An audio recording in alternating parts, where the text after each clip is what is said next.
Hi guys, welcome back to my channel. ನಾನು ಇವತ್ತಿಂದ mini vlog start ಮಾಡ್ತಾ ಇದ್ದೀನಿ. ಲೈಕ್ 30 ಡೇಸ್ ಚಾಲೆಂಜ್ ಥರ.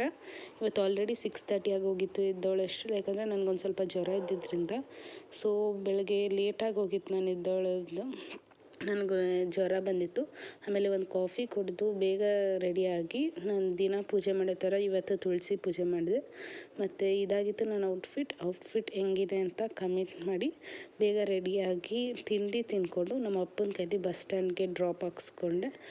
ಮತ್ತು ನಾನು ಬಸ್ ಸ್ಟ್ಯಾಂಡ್ಗೆ ಹೋಗೋಷ್ಟ್ರಲ್ಲಿ ಆಲ್ರೆಡಿ ತುಂಬ ಲೇಟಾಗೋಗಿತ್ತು. ಆಲ್ಮೋಸ್ಟ್ ಎಷ್ಟೊಂದು ಬಸ್ ಹೋಗಿತ್ತು. ಮತ್ತು ವಿಕ್ಸ್ ಚಾಕ್ಲೇಟ್ಸ್ ತೊಗೊಂಡಿದ್ದೆ, ಯಾಕಂದರೆ ನಾನು ಕೆಮ್ಮಿದ್ದು. ನಾನು ನನ್ನ ಫ್ರೆಂಡ್ ಬಸ್ ಸ್ಟಾಪಲ್ಲಿ ನಿಂತಿದ್ದ. ಆಮೇಲೆ ನಾನು 2 ಬಸ್ ಕ್ಯಾಚ್ ಮಾಡಬೇಕಾಗುತ್ತೆ, ಯಾಕಂದರೆ ನಾನು ಕಾಲೇಜ್ ಮಡಿವಾಳದಲ್ಲಿರೋದ್ರಿಂದ. ಮನೆಗೆ ಬರ್ಬೇಕಾದ್ರೆ ಸೊಪ್ಪು ತೊಗೊಂಡು ಬಂದ್ವಿ ನಾನು ನಮ್ಮಪ್ಪ. ಮತ್ತು ಧರ್ಮಸ್ಥಳದ ಪ್ರಸಾದ ಸಿಕ್ಕಿತ್ತು ಇವತ್ತು, ನಮ್ಮ ಮಮ್ಮಿಗೆ ಯಾರೋ ಕೊಟ್ಟಿದ್ರು. ಮತ್ತು ಬಂದ ತಕ್ಷಣ ಓದೋಕ್ಕೆ ಕೂತ್ಕೊಂಡೆ. ಆಮೇಲೆ ಒಂದು ಕಾಫಿ ಕುಡಿದೆ.